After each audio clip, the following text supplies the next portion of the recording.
राज्य सरकारने कुळ कायद्यात सुधारणा करताना जिल्हाधिकाऱ्यांचे अधिकार काढून ते राज्य सरकारकडे घेणं आणि प्रक्रियेत होणारा विलंब यामुळे सर्वसामान्य शेतकरी भरडला जात असल्याची टीका आमदार अभिजित पाटील यांनी विधानसभेत केली। उजनी धरण परिसरातील 600 हेक्टरहून अधिक जमीन आणि रांजणी भीमानगर यांसारख्या वस्त्यांचा प्रश्न मार्गी लावण्यासाठी 10% रक्कम भरून घेऊन या जमिनी वर्ग 1 मध्ये रूपांतरित कराव्यात अशी आग्रही मागणी आमदार अभिजित पाटील यांनी विधानसभेत केली। अध्यक्ष महोदय, यामध्ये आपण नमूद केलंय की उपरोक्त 10 वर्ष याचा व 15 वर्ष कालावधी समाप्त झाल्यानंतर खरेदी करता प्रलंबित खटले हे जमीन एकत्रित करणे। तर अध्यक्ष महोदय, माझ्या मतदारसंघात त्या ठिकाणी उजनी धरण आहे।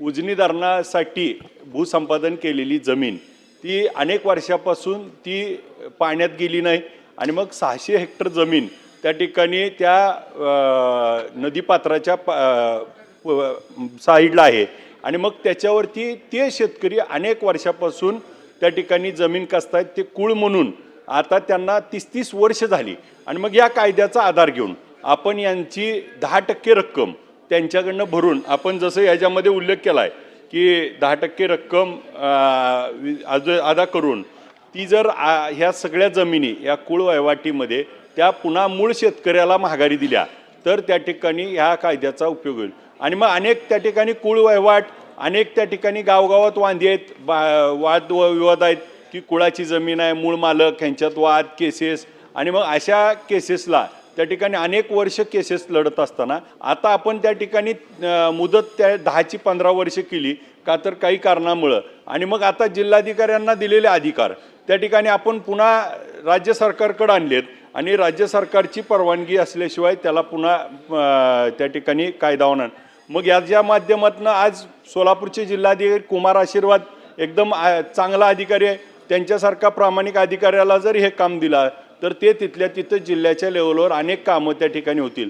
उद्या त्यांचं प्रमोशन झाल्यावर तेच कुमार आशीर्वाद इथं येणार आहेत, इथं सेक्रेटरी होणार आहेत आणि ती फाईल इथं हाताळणार। त्याच्याऐवजी आजच जर त्यांना हाताळायला दिली, विकेंद्रीकरण झालं तर तिथं आज चांगले जिल्हाधिकारी म्हणून त्यांचं नाव आहे। तसं अनेक ठिकाणी जिल्ह्यात देखील या जिल्हाधिकाऱ्यांना त्या ठिकाणी अधिकार असले पाहिजे। तर हा विलंब, आत्ता आपण विलंब झाला आहे म्हणून त्याला मुदत 3 वर्ष या ह्याच्यामध्ये दिली आहे आणि मग परत विलंब का होणार नाही का तर त्यानं मंत्रालयाचे खेपे मारायच्या, पुन्हा फायलीवर आणायच्या, वरनं खाली न्यायच्या आणि परत जिल्हाधिकाऱ्यांनी पूर्वसंमतीनं पुन्हा तिथंच वाटप करायचं। तर ही अट काढावी जेणेकरून जिल्हाधिकाऱ्यांना सक्षम म्हणून आपण बघितलं जातं। याचबरोबर जे आमचे उजनी धरणाच्या कडेचे जे 80 हेक्टरपेक्षा जास्त मोठे शेतकरी आहेत त्या शेतकऱ्याला ह्या कायद्याचा उपयोग होईल, जेणेकरून यांचे सातबारे यांच्या नावावर होतील। आज त्यांच्या नावावर सातबारे नाहीत, जमिनी अनेक वर्ष कसतात, त्यांना कर्ज मिळत नाही आणि मग कुळ वहिवाट असल्यामुळं कुळ वहिवाटीच्या नावाखाली त्यांना कुठल्याही बँकेत कर्ज मिळत नाही, त्याच्यावर बांधकाम करायचं तर बांधकाम परवाना मिळत नाही। भीमानगर त्या ठिकाणी आमच्या इथं रांजणी भीमानगर, अध्यक्ष महोदय बोलू द्या, अध्यक्ष महोदय बेल मारा, आज अध्यक्ष महोदय, आज माझ्या तिथं रांजणी आणि भीमानगर त्या ठिकाणी गाव आहे ते त्या ठिकाणी वसलंय, आज 30-40 वर्ष बसलंय आणि त्या ठिकाणी काय झालं अध्यक्ष महोदय, बंगले बांधलेत, त्या ठिकाणी मोठ्या प्रमाणात आज लोक राहत आहेत, तिथं शाळा आहे, त्या ठिकाणी लोकांची रोखवस्ती आहे। आज 1-1 कोटी रुपयाचा बंगला बांधलाय आणि आता आपण सरकारने त्याला नोटिसा दिल्यात की तुम्ही कुळाने बाहेर काढा, पण बाहेर काढता येणार नाही। या कायद्याचा आधार घेऊन 10% रक्कम त्या ठिकाणी भरून घ्यावी जेणेकरून यांच्या नियमित होतील। नियमित झाल्यामुळं या रांजणी असेल, भीमानगर असेल, अनेक आमची जी गावं आहेत, सुरली असेल, शिराळा असेल, या गावाचा मुख्य प्रश्न आहे कुळ वहिवाटीच्या जमिनी। आज 600 हेक्टर जमिनीचा विषय, तिथं आज आमची लोक त्या ठिकाणी आत्महत्या त्या ठिकाणी करायची वेळ आली आहे। नोटिसा सरकारच्या आल्यात, कुळ वहिवाट आहे, तुम्ही बाहेर काढा। आज त्या माध्यमातून त्या 2 लोकांना त्या ठिकाणी हबक्यानं, अटॅकनं त्या ठिकाणी वारलेत। म्हणून आमची विनंती आपल्याला आहे की याच्यामध्ये जिल्हाधिकाऱ्यांनाच त्या ठिकाणी अधिकार राहावे आणि जिल्हाधिकाऱ्यांना कालमर्यादा घालून द्यावी की हे कुळ कायद्याचे ज्यावेळेस 10% रक्कम भरल, त्याची प्रोसेस करल, त्यावेळेस त्यांना 2 महिन्यात 3 महिन्यात ती जागा त्यांच्या नावावर केली जाईल, जेणेकरून त्यांना त्याची कसता येईल, त्याच्यावर कर्ज मिळेल, त्याचा उदरनिर्वाह होईल। आज एखाद्या मुलाला त्या ठिकाणी लग्न जमवायचं असेल तर त्याच्या घरचे विचारतात त्याला तुम्हाला जमीन किती आहे, आणि मग लग्न जमवत असताना आता या जमिनीवर कुळ कायद्याचा बोज आहे आणि इतर हक्कात आम्ही नाव आहे, तर अशा वेळी त्या मुलाला मुलगी सुद्धा दिली जात नाही. तर त्याच्यामुळं ते जर सातबारा त्याच्या झाला, वर्ग 1चा सातबारा आपण यामध्ये नमूद केला 1चा झाला, तर त्या ठिकाणी माझ्या त्या सगळ्या शेतकऱ्याला मोठा दिलासा मिळेल. ह्या कायद्याचं त्या ठिकाणी मी स्वागत करतो. या कायद्याच्या ज्या काही त्रुटी आहेत त्या दुरुस्त करून या आमच्या शेतकऱ्याला देखील या कुळ कायद्यामधनं त्या ठिकाणी मार्ग लागावा. आणि माझी जी सुरली, शिराळा, रांजणी, भीमानगर ही जी गावं आहेत इथं अनेक वर्षापासून हा प्रलंबित विषय आहे, तो या कायद्यामुळं त्या ठिकाणी सुटेल.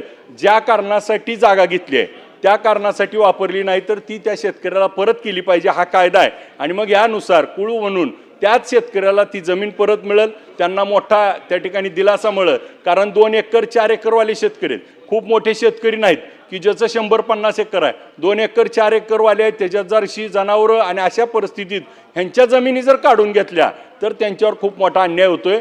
त्यांच्या अन्यायाला त्या ठिकाणी ह्या कायद्यातनं आपण आज कायदा करतोय, तर त्यांना सगळ्यात खऱ्या अर्थानं दिलासा मिळाला पाहिजे. आमची लोक हवालदिन झालीत, या माध्यमातून आंदोलनं व्हायला लागलीत. शेतकरी संघटना आज आम्ही विखे पाटील साहेबांकडे बैठका घेतल्या, आणि मग ही कुळ कायदा हा ज्यावेळेस महाराष्ट्र कुळ कायदा शेतजमीन होतोय याच्यातून आमच्या शेतकऱ्याला मोठा दिलासा मिळाला पाहिजे. ह्या शेतकऱ्याचे उतारे वर्ग 1ची जमीन होऊन त्यांच्या नावावर झाले पाहिजे, आणि त्यांना त्या ठिकाणी कायमस्वरूपी तो हक्क त्यांच्या सगळ्या आबादीत राहून त्यांची घरं कायम झाली पाहिजे, त्यांचे शेती, त्यांची जनावरं, त्यांचे गोटे, ते सगळं नियमित होईल. यामुळे या कायद्याचं स्वागत करतो. आणि काही त्रुटी आहेत जे आमचे कलेक्टर, जिल्हाधिकारी कुमार आशीर्वाद आहेत यांच्यासारख्याला जरी जबाबदारी दिली तर तात्काळ त्यांच्या नावावर त्या जमिनी करून देतील. जमिनी केल्यामुळं हा प्रश्न खूप मोठा मार्गी लागेल, संघर्ष टळेल. हे या निमित्तानं समर्थन करून मी आपली बोलण्याची संधी दिली. धन्यवाद.